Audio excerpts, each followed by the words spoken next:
ओम नमः शिवाय। ओम नमः शिवाय। शिव हरि बच्चों, बोलो श्री कृष्ण भगवान की जय। श्रीमद् भागवत पुराण की जय। अपने अपने गुरुदेव महाराज की जय। श्रीमद् भागवत पुराण में 7वां अध्याय विदुर जी की जिज्ञासा और प्रश्न। विदुर जी ने मंत्रे ऋषि की बातें सुनकर अपनी जिज्ञासा को शांत करने के लिए उनसे प्रश्न किया। विप्रवर, भगवान तो बोध स्वरूप, शुद्ध, निर्विकार और निर्गुण कहे जाते हैं। फिर उनके साथ उनकी लीलाएं, उनके गुण और कर्म किस प्रकार से संबंध स्थापित कर पाते हैं। बालक में तो कामना और दूसरे के साथ खेलने की इच्छा होती है, इसी से वह खेलने के लिए प्रयत्न करता है, परंतु भगवान तो संयुक्त हैं, नित्य निसंग हैं, पूर्ण काम है, फिर वह खेलने का प्रयत्न क्यों करेंगे। भगवान ने अपनी त्रिगुणमयी माया से जगत की रचना की है, उसका वह पालन करते हैं और फिर उसका संहार भी कर देते हैं। जिसके ज्ञान का देश काल अथवा किसी भी अवस्था से लोप नहीं होता, उनका माया के साथ संयोग कैसे हो सकता है। जब सर्वत्र ही भगवान साक्षी रूप में शीतल है, फिर उन्हें दुर्भाग्य अथवा कर्म जानित क्लेश की अनुमति कैसे हो सकती है। आप कृपया मेरे भ्रम को दूर कीजिए। श्री मंत्रेय जी ने मुस्कुराते हुए कहा, विदुर जी, जो आत्मा सबका स्वामी है और स्वतंत्र है, वह दीनता और बंधन को प्राप्त नहीं होता। वह बात मुक्ति युक्त है, किंतु वही तो उस परमात्मा की माया है। जिस प्रकार स्वप्न में सिर काटने का अभ्यास होने पर भी सिर वास्तव में कटता नहीं है, उसी प्रकार वह जीव सांसारिक बंधनों में बंधा न होने पर भी बंधा हुआ प्रतीत होता है। यही अज्ञान है जो सत्य को आँखों से बंधा न होने पर भी बंधा हुआ प्रतीत होता है। यही अज्ञान है जो असत्य को आँखों से दूर रखता है। जिसे प्रकार जल में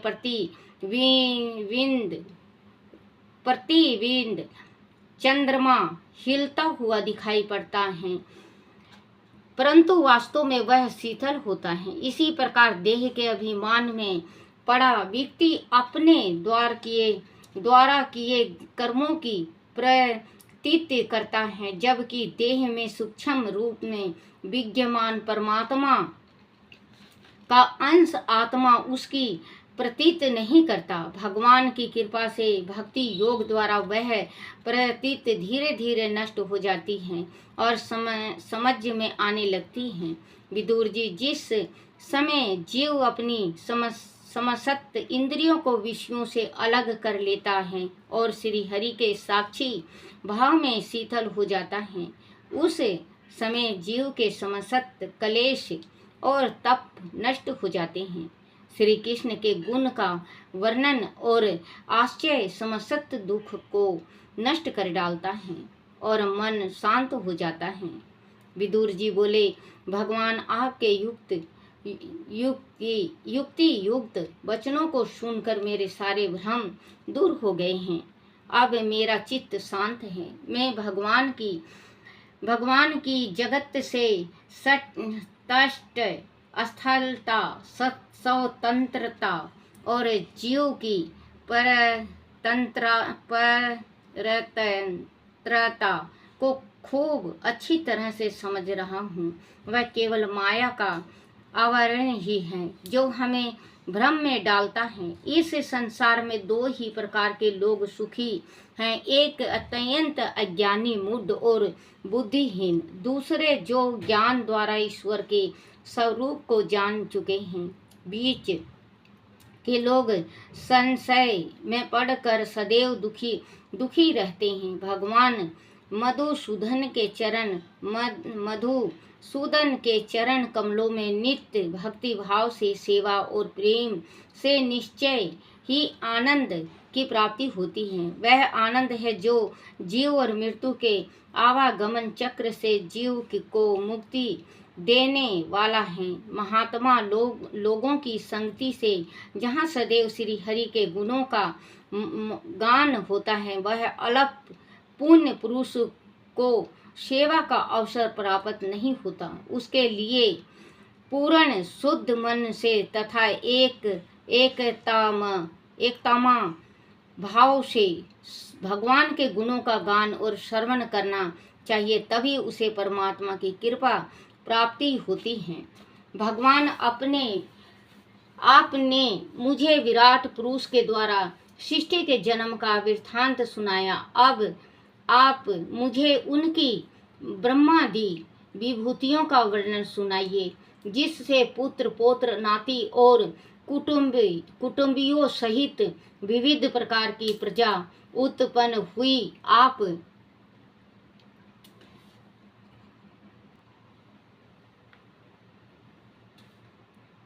जिससे पुत्र पौत्र नाती और कुटुंबियों सहित विविध प्रकार की प्रजा उत्पन्न हुई, आप मुझे बताइए कि उन्होंने किस प्रकार से प्रजापतियों, सर्ग, अनुसर्ग और मानवतारों के आदिपति मनुओं की रचना की। आप मुझे यह भी बताइए कि किस प्रकार से मनुष्य, देवगण, रेंगने वाले जीव, पक्षी, जलाचर आदि उत्पन्न हुए। श्री हरि ने सृष्टि की रचना करते समय जगत की उत्पत्ति, शीतलती और संहार के अपने अंश अवतार ब्रह्मा, विष्णु और महादेव द्वारा जो कल्याणकारी लीलाएं कराई, आप कृपया उनका वर्णन कीजिए। मंत्रे जी, आप तो शास्त्रों के प्रकांड ज्ञाता हैं। आप मुझे वर्ण आश्रम, ऋषियों के जन्म, कर्म, वेदांत, यज्ञों के स्वरूप, योग के मार्ग, ज्ञान मार्ग, संख्याएं मार्ग, विविध धर्म शास्त्र का सार तत्व, वर्ण संकर संतानों के प्रकार और उनके विभिन्न कर्मों के बारे में मुझे बताने की कृपा करें। विप्रवर, धर्म, अर्थ, काम और मोक्ष के साधनों का वर्णन, जय, दंड नीति और शास्त्रों को सुनने की विधियों का, श्रद्धा विधि का, पितर गणों की सृष्टि का, काल चक्र में घूमते हुए ग्रह नक्षत्रों वह तारा मंडल का दान, तप, इष्ट और पूरे किए हुए कर्मों का फल का प्रवास और आपत्ति के समान मनुष्य के धर्म के मूल कारणों का, गुरु शिष्य के संबंधों का, भगवान की योग निद्रा का, जीव और परमेश्वर के स्वरूप का ज्ञान, प्राप्ति के उपायों का ज्ञान, भक्ति और वैराग का विवेचन आप कीजिए। भगवान मैं अज्ञान हूँ और आप मेरे अत्यंत सुहृदय हैं। माया मोह के कारण मेरी विचार दृष्टि नष्ट हो गई है। कृपया मुझे ज्ञान दीजिए। बोलो श्री कृष्ण भगवान की जय।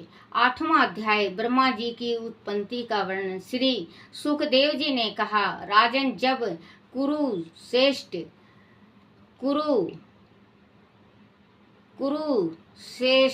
विदुर जी ने मुनि वर मंत्रे जी से इस प्रकार प्रश्न किया तो मंत्रे जी बहुत प्रसन्न हुए। मुस्कुराकर उन्होंने विदुर जी के प्रश्नों का उत्तर इस प्रकार दिया। श्री मंत्रे जी ने कहा, विदुर जी, आप धन्य हैं जो पग पग पर श्री हरि की लीलाओं का श्रवण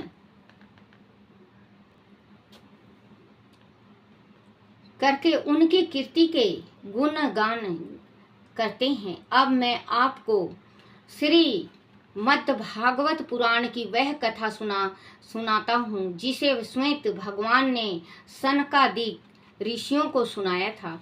सृष्टि के प्रारंभ में संपूर्ण विश्व प्रलय के बाद जल में डूबा हुआ था। उस समय एकमात्र श्री नारायण योग निद्रा में शेष सैया पर लेटे हुए थे। उन योग निद्रा में आनंद मगन हो रहे थे। उस समय उन्होंने अपनी काल शक्ति से अपने शरीर में व्यास अनंत लोकों को देखा। उन्हें देख कर उनके मन में सृष्टि रचना की पूर्ण इच्छा जागृत हुई। तभी उनके नाभि प्रदेश से कमल कोश के रूप में एक सूक्ष्म तत्व ऊपर उठा। उससे के प्रकाश से संपूर्ण जल राशि उद्भासित हो उठी। उसी कमल पुष्प करेणिका गद्दी पर संपूर्ण वेदों के ज्ञाता ब्रह्मा जी प्रकट हुए। उन्होंने चारों ओर दृष्टि घुमाकर देखा पर उन्हें कुछ भी दिखाई नहीं दिया। वह सोचने लगा, इस कमल की कणिका पर बैठा हुआ मैं कौन हूँ? इस कमल का आधार कहाँ है? ऐसा सोचकर वह कमल नल के सूक्ष्म छेदों में से होकर जल में प्रवेश कर गया, किंतु नाल का आधार नहीं खोज पाया। उस अपार अंधकार में अपनी उत्पत्ति का स्थान खोजते खोजते उन्हें बहुत काल बीत गया। वह काल ही भगवान का चक्र है जो प्राणी को भयभीत करता हुआ उनकी आयु को छीन करता है। विदुर जी विफल होकर ब्रह्मा जी वापस लौट आए और प्राण वायु को खींच कर समाधि स्थल हो गए। सहस्त्र बरस तक योग साधन करने के उपरांत उन्हें ज्ञान हुआ और उन्होंने अपने अंत कारण में शेषनाग की सैया पर योग निद्रा में लेटे हुए भगवान श्री नारायण को देखा। शेष जी के 10,000 फन उनके ऊपर छाए हुए थे। उनके मस्तक पर रतन जड़ित सिंहासन शोभामान था। कानों में कुंडल थे। उनके चेहरे के तेज से सारा जल प्रदेश उद्भासित हो रहा था। उनके नेत्र कमल दल के सदृश थे। मेघों की आभा के समान उनका वर्णन था। उनकी कमर में पीतंबर शोभामान था। छाती पर वैजंती माला थी। अद्भुत चमक थी। उनके लाल लाल आधारों पर मधुर मुस्कुरान थी। सिर पर भोरे की भांति केश लहरा रहे थे। उत्तम मणियों से उनके भुजा दंड सुशोभित थे और अद्भुत अस्त्र शस्त्र से उनका शरीर जगमगा रहा था।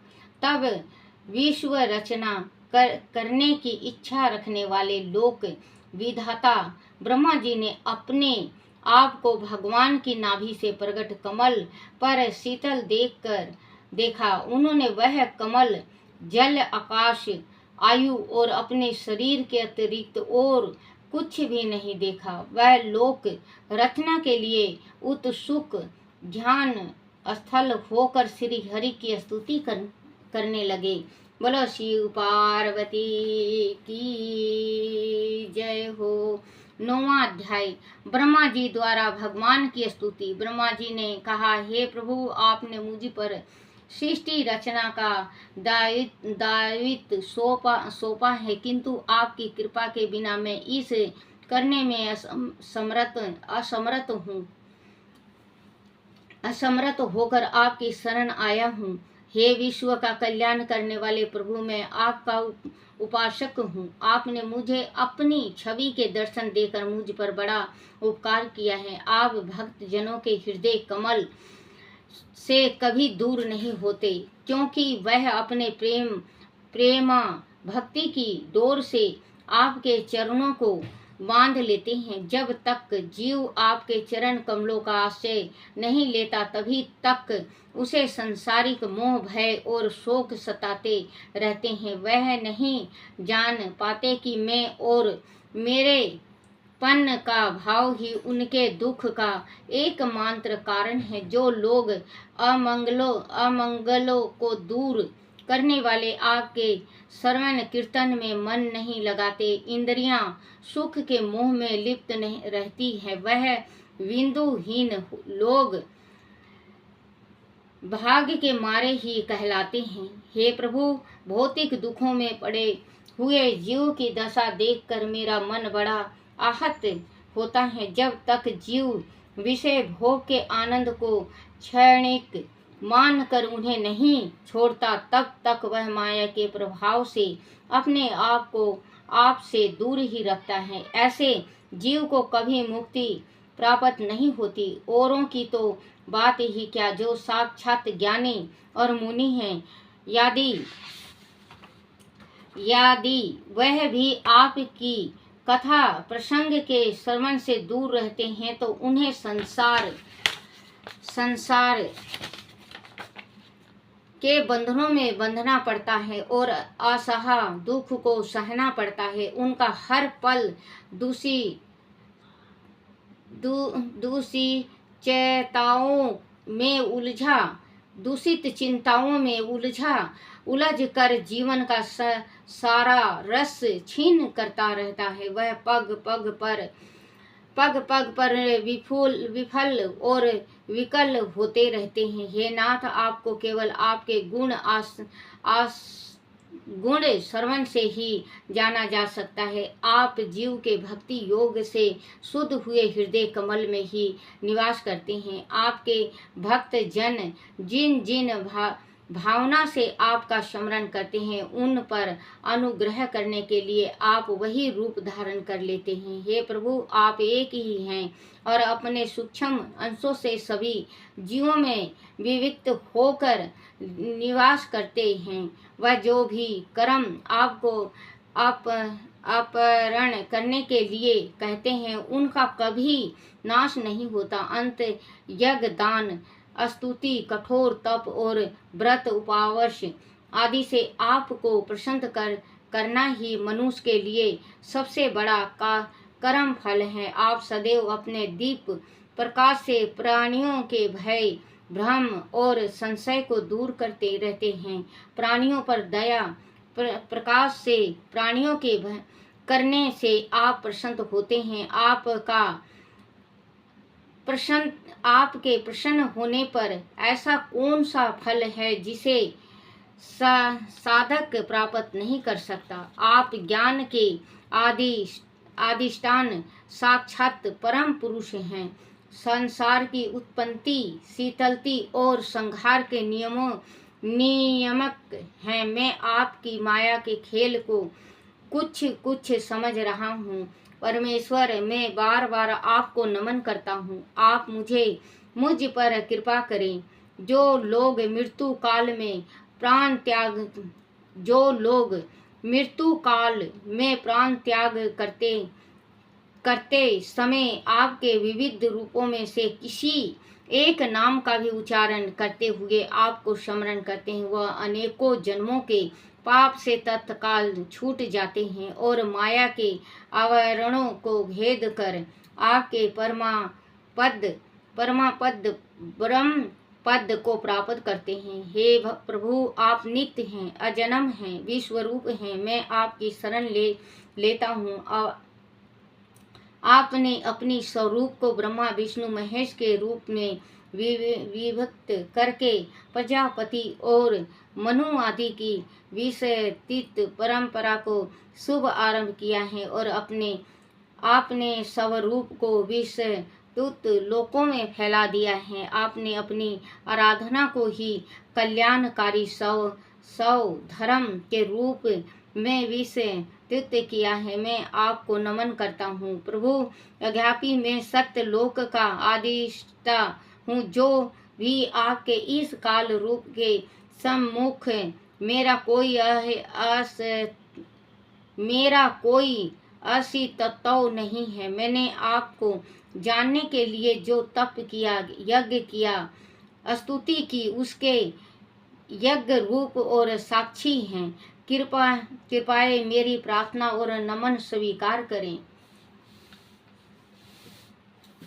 श्री कृष्ण गोविंद हरे मुरारी, हे नाथ नारायण वासुदेवाय, हे नाथ नारायण वासुदेवाय, हे नाथ नारायण वासुदेवाय।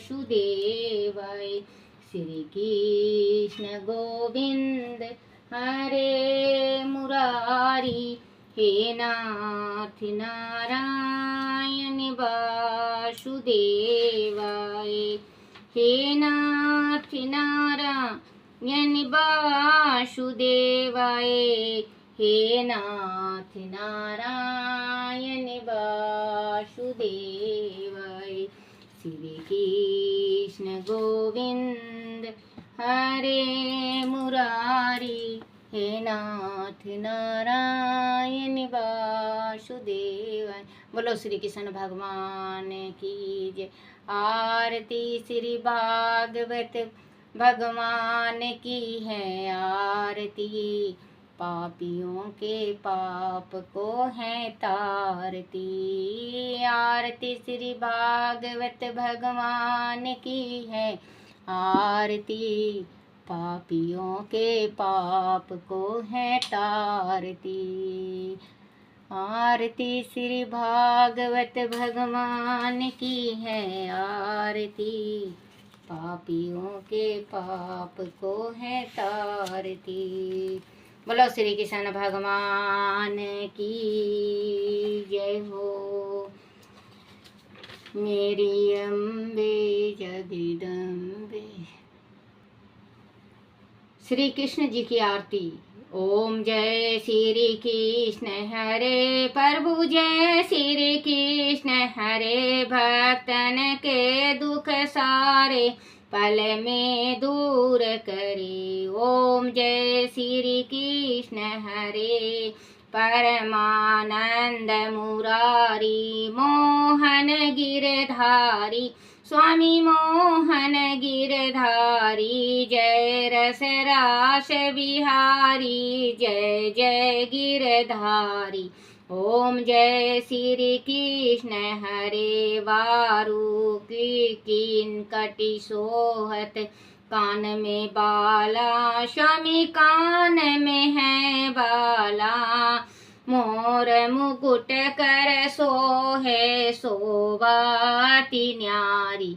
ओम जय श्री कृष्ण हरे, वेणु मधु कर सोहे शोभाति न्यारी, संगलेस छवि सुंदर राधा की प्यारी।